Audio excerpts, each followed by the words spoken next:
안녕하세요 여러분. 오늘은 12번째 이야기로 포스트 모더니즘과 언어에 대한 이야기를 좀 나눠보려고 합니다. 그래서 오늘의 철학자는 소시르, 위트겐슈타인, 그리고 미셸 푸코입니다. 여러분, 21세기를 포스트 모더니즘 시대라고 하죠. 모더니즘은 근데 뭐 이렇게 해석이 되는데, 이 모더니즘 시대는 이성을 중요시하고 뭐 합리성, 효율성, 과학 이런 것들을 매우 중요하게 생각하던 시대였습니다. 그런데 포스트 모더니즘 됐으니까 근대 이후 지금 우리가 살고 있는 이 시기는 이성을 절대적으로 신뢰하던 것에서 벗어나서 이성보다는 오히려 감성이나 주관 이런 것들에 더 강조점을 두는 그런 생각의 흐름이라고 말씀드릴 수 있겠습니다. 포스트 모더니즘의 시작은 니체의 신은 죽었다, 우리가 그를 죽였다 라는 선언에서부터 시작이 됩니다.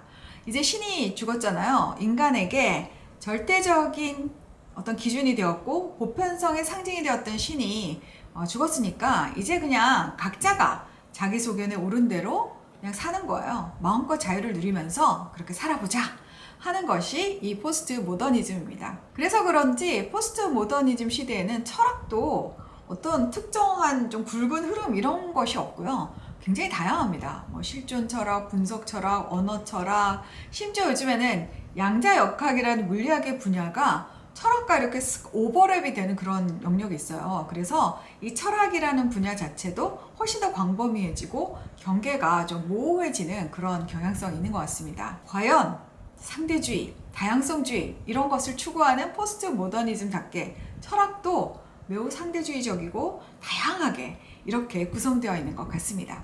그런데 이 포스트 모더니즘 시대에서도 그래도 좀 중심이 되는 키워드 이런 거를 좀 꽂아보자면 뭐가 있을까 제가 고민을 좀 해봤는데요. 그게 바로 언어가 아닌가 그런 생각이 들었습니다. 스위스에 아주 유명한 언어학자가 있었습니다.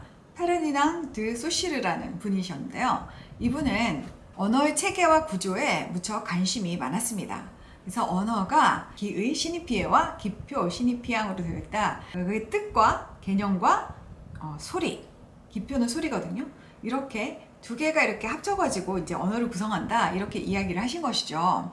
예를 들면 이렇습니다. 여러분, 사과를 머릿속에 딱 떠올리면 동그란 빨간 색깔 그거 생각나시죠? 과일? 그 생각이 나는데 그거를 이제 발음을 할 때는 사과 이렇게 말을 하잖아요. 그러면 기의는 여러분이 머릿속에 싹 떠오르는 그 이미지가 기의가 되고요.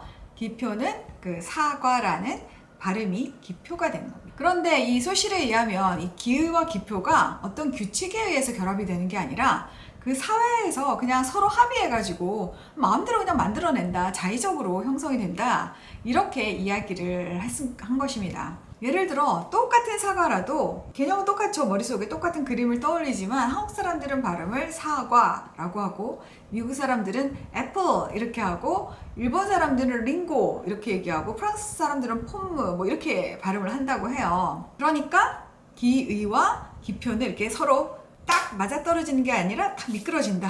그리고 마음대로 바뀌어질 수도 있다. 뭐 이렇게 되는 그런 이론이 되는 것이죠. 더 나아가서 소시르는 이 언어가 현실을 적극적으로 구성한다, 만들어낼 수도 있다라는 아주 놀라운 주장도 하게 됩니다. 여러분, 학창 시절에 김춘수 시인의 꽃이라는 시를 배운 기억이 있으실 텐데요. 그 내용에 보면 내가 그의 이름을 불러주었을 때 그는 내게로 와서 꽃이 되었다. 이런 그 아름다운 그 시구가 있지 않습니까? 근데 이거를 좀 언어 철학적으로 생각해 보면 이런 거예요. 그 사람, 그 대상은 분명히 존재하는 사람이었는데 내가 말로 그의 이름을 불러주고 언어로 표현해 줄 때까지는 이 사람은 사실 존재가 없는 거나 마찬가지였던 거죠. 그러다가 내가 이름을 불러주었을 때 비로소 그가 나와의 관계 속에서 사회적인 존재가 되었다라고 풀이를 할 수가 있는 것입니다.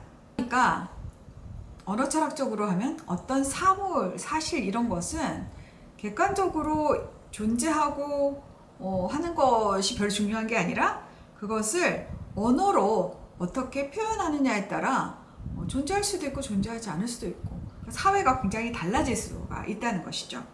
이것이 유럽의 구조주의 철학의 시작점이 되는 것입니다. 소시르 이후에 철학자들은 언어에 관심을 많이 갖게 되었습니다.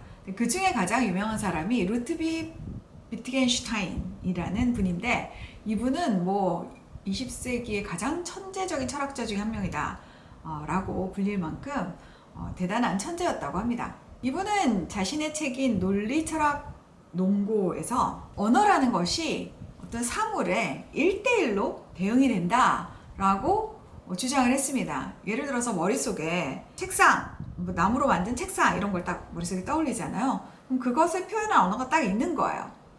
그래서 이분께서는 우리가 갖고 있는 모든 철학적인 문제는 언어가 왜곡돼서 언어를 잘못 사용해서 만든 문제니까, 우리가 이 세계를 제대로 파악하고 이해하고 철학하기 위해서는 언어를 제대로 써야 된다, 이런 얘기죠. 언어를 논리적으로 체계적으로 잘 구성을 해야 된다, 이렇게 주장을 했는데, 이 언어가 아까 말씀드린 대로 세계를 표현을 할 때 1대1로 이렇게 딱딱 대응이 되듯이 이렇게 된다는 거예요. 그것을 그림 이론이라고 합니다. 그림이 딱 나타나면 이미지가 딱 있으면 거기에 딱 대응되는 언어가 있다는 것이죠. 그래서 이렇게 실제 세계에 대응이 되는 그런 언어, 그러니까 실제 세계를 묘사할 수 있는 언어가 있으면 좋은데, 그게 딱딱 대응이 안 되는 게 있잖아요. 예를 들어서 여러분, 하나님 이런 말은 있지만 그 개념이 여러분 딱 머리에 떠오릅니까? 안 떠오르시죠? 대응이 안 돼요. 도대체 이 언어로 그 하나님을 담을 수가 없는 것이죠. 또 도덕, 자유 이런 추상적인 단어들도 개념이 딱 안 떠오르시죠, 여러분? 그러니까 이게 대응이 안 되는 거예요. 그래서 비트겐슈타인은 이렇게 대응이 안 되는 추상적인 것에 대해서는 우리가 침묵해야 된다라고 이야기를 했습니다. 그러니까 하나님 얘기는 하지 말자, 이렇게 된 거죠. 근데 나중에 비트겐슈타인이 생각이 좀 바뀝니다. 자기는 처음에는 언어가 이렇게 1대1로 딱딱 대응된다는 그림 이론을 얘기했는데, 시간이 흐르고 생각을 좀 더 해보니까 언어가 딱 그렇게 1대1로 대응되는 것만은 아니더라는 것이죠. 인간은 각자의 그 상황과 맥락이 있는데요. 그 삶에서의 상황 속에서 자연스럽게 언어를 습득하죠. 그리고 그 언어를 사용할 수 있는 그 맥락도 눈치를 통해서 이렇게 배우게 되잖아요. 그래서 이 언어를 어떻게 사용하는 것이 가장 좋은지, 언어의 규칙은 어떻게 되는지, 이런 거를 이제 배우게 된다. 그것을 우리가 언어 용도 이론이다, 이렇게 이야기를 합니다. 그래서 어떻게 보면은 비트겐슈타인의 전기는 이제 그림 이론이고, 비트겐슈타인의 후기는 언어 용도 이론이에요. 그래서 비트겐슈타인의 철학은 전기와 후기가 서로 다릅니다. 아무튼 이 소시르와 비트겐슈타인은 이 언어라는 것이 절대적으로 고정된 의미를 가지는 것이 아니라 사회가 합의하는 데 따라서 만들어지는 자의적인 것이고, 또 상황과 맥락에 따라서 그 용도가 달라질 수도 있고 의미도 달라질 수도 있고 의미가 달라질 수도 있는 변동 가능한 것이다. 그리고 심지어 이 언어가 세상을 좀 다르게 규정할 수도 있다 라고 주장을 했습니다. 이것은 1900년대 이후에 포스트 모더니즘 철학이 본격화되면서 언어를 가지고 이 현실을 구성해 보기도 하고 해체해 보기도 하는 그런 다양한 시도를 할 수 있는 토대를 마련했다라고 할 수 있습니다. 포스트 모더니즘 철학자 중에 또 유명한 한 분이 계신데 바로 미셸 푸코입니다. 푸코는 프랑스의 철학자인데요. 이분은 어떤 사회의 지식이나 개념이 이렇게 연속적으로 쭉 발전하는 것이 아니라 불연속적으로 이렇게 발전을 하게 되고 시대와 장소에 따라서 달라진다라는 이야기를 했어요. 이분이 쓴 유명한 책 중에 광기의 역사라는 책이 있는데요. 이분의 주장에 따르면 이 서구 사회가 광인들, 그러니까 미친 사람들을 정신병원에 이제 격리를 하기 시작한 것은 17세기 이후 계몽주의가 발달하면서 이제 이성의 시대가 도래했잖아요. 그때 이후부터 미친 사람과 정상인을 구별하기 시작했다라고 주장을 합니다. 우리도 생각해보면 아주 옛날에 저희가 어렸을 때 뭐 70년대 뭐 이렇게 보면은 동네에 가끔 이제 머리에 꽃을 꽂은 그 언니나 누나가 이렇게 좀 돌아다니고 있을 때가 있었거든요. 그래도 뭐 정신병원에 가거나 그렇지 않고 그냥 사회 속에서 그냥 어울려 살던 그런 시대가 있었어요. 그런 것처럼 이 미셸 푸코도 이 광이 미친 사람의 범위와 또 정의라는 것도 이 시대 상황에 따라서 좀 넓혀지기도 하고 좁혀지기도 했다. 그러니까 지금 우리가 당연하게 생각하고 변할 수 없다고 생각하고 되게 보편적이라고 생각하는 것이 사실은 그 시대 상황에만 적용이 되는 것이지 오늘까지 적용되는 것은 아니다. 그렇게 딱 적용되는 보편적인 그런 기준은 없다. 뭐 정상, 비정상, 그리고 평범과 일탈, 합리적인 거, 불합리적인 거 이런 게 오늘날의 기준에서 그럴 수 있다 할지라도 오늘날이 아닌 다른 시대나 다른 장소, 다른 상황에서는 그걸 적용할 수가 없다는 것이죠. 그러니까 이게 포스트 모더니즘의 그 상대주의의 어떤 결정판 같은 그런 이론을 제시한 것이라고 할 수 있습니다. 여러분, 이 포스트 모더니즘 철학이 이 언어를 다루는 것을 보면요. 일반인인 저 같은 사람의 입장에서는 무슨 철학자들이 이 언어를 가지고 말장난을 하나? 이 말장난을 해가지고 무슨 짓을 하나? 뭐 이런 생각이 들 때가 있거든요. 그런데 이 말장난이라고 생각하는 것이 이 현대사회를 아주 근본부터 흔들고 바꾸고 있다는 것을 생각하면은 진짜 깜짝 놀랄 때가 있습니다. 예를 들어서 이런 거죠. 여러분, 우리가 다양한 가족, 이런 이제 언어가 있잖아요. 다양한 가족. 그럼 우리 머릿속에 어떤 개념을 생각해요? 옛날에는, 그렇지. 엄마, 아빠가 다 있는 그런 가정도 있고, 할머니, 할아버지랑 같이 사는 그런 가정도 있죠. 조손 가정도 있고, 또 뭐 엄마, 아빠가 없어서 한쪽 부모만 있는 그런 한부모 가정도 있지. 그렇게 다양한 가족들이 있는 거야. 그래서 우리가 그분들을 다 차별하지 않고 이 사회를 구성하는 가정으로 인정을 해줘야 돼. 이런 생각을 가지잖아요. 근데 지금 우리가 다양한 가족 이렇게 얘기하면은 그 범위 안에 뭐 조손 가정이나 한부모 가정 정도까지가 아니라 동성 결혼을 한 그 가정까지 다 포함이 되는 것이죠. 그리고 그 동성 결혼을 통해서 태어나거나 또는 뭐 입양된 그 아이들까지 그 여러 가지 진짜 형태가 다 머릿속에 막 다 떠오르게 되는 거예요. 또 성평등 이 단어 가지고 저희가 한동안 엄청나게 많이 싸웠어요. 저희 때는 성평등 그럼 당연히 남녀 평등을 이야기했어요. 양성평등이죠. 그런데 이제 이 성이란 개념 안에 LGBTQ 플러스 알파 엄청 많은 것이 들어가다 보니까 이제 이 성평등이라는 단어 속에 엄청나게 넓은 개념들이 다 들어가게 된 거예요.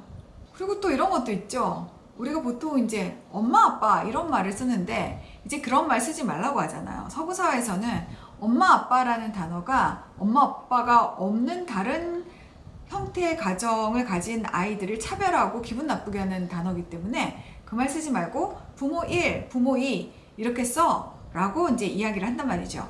그러면은 점점 사람들이 어떻게 생각하냐, 이 부모라는 그 단어 속에 엄마, 아빠는 사라지고 없는 거예요. 그러면서 전통적인 남자와 여자로 구성된 그 가족제도 자체가 해체돼 버리는 그런 현상까지 낳고 있다는 것입니다. 참 이 말, 언어라는 것이 얼마나 무서운 것인지 모르겠습니다. 여러분, 성경에 요한복음 1장 1절에서 3절 말씀에 이렇게 되어 있어요. 제가 한번 읽어드리면 이래요. 태초에 말씀이 계시니라. 이 말씀이 하나님과 함께 계셨으니 이 말씀은 곧 하나님이시라. 그가 태초에 하나님과 함께 계셨고 만물이 그로 말미암아 지은 바 되었으니 지은 것이 하나도 그가 없이 된 것이 없느니라 라고 이제 기록이 되어 있단 말이죠. 이것을 다른 말로 하면 이 태초부터 말씀이 존재했고 말이 존재했다는 거죠. 언어가 존재했고 이 말씀으로 온 세상이 창조가 되었다라는 거 아니겠습니까? 이거를 21세기 포스트 모더니즘 시대의 언어 철학자들의 말로 바꾸면 딱 맞는 말이 돼요. 언어가 세계를 창조하고 언어가 인간과 사회를 규정한다. 이런 그들의 주장, 그 주장을 상당 부분 뒷받침한다는 그런 생각이 들죠. 여러분, 인간의 이 언어, 말이라는 것이 왜 이렇게 힘이 셀까요? 저는 그 이유가 바로 인간이 하나님의 형상으로 지음을 받았기 때문이라고 생각합니다. 성경은 하나님이 말씀으로 천지를 창조하셨다고 이야기하시고 말씀 그 자체라고 얘기하시잖아요. 그러니까 이 말씀은 천지를 창조할 만큼 대단한 능력이 있는 거예요. 그 하나님의 형상을 받은 우리는 하나님의 말씀의 능력도 일부분 조금 같이 부여를 받았겠죠. 그래서 인간이 하는 말이 엄청나게 능력이 있고 파워풀하고 세상까지 변화시킬 수 있는 것입니다. 그러니 우리가 참 말조심해야겠다 이런 생각이 드는데요. 지금 이 포스트 모더니즘 시대에는 인간이 이 언어 유희를 가지고 세상의 질서를 해체하고 자기 파괴적인 그 일들을 한계가 없이 거의 끝까지 하는 그런 시대가 된 것 같습니다. 이런 시대에 여러분, 이 말의 능력, 말의 힘을 진정으로 이해하고 있는 우리 그리스도인들이 어떻게 해야 될까요?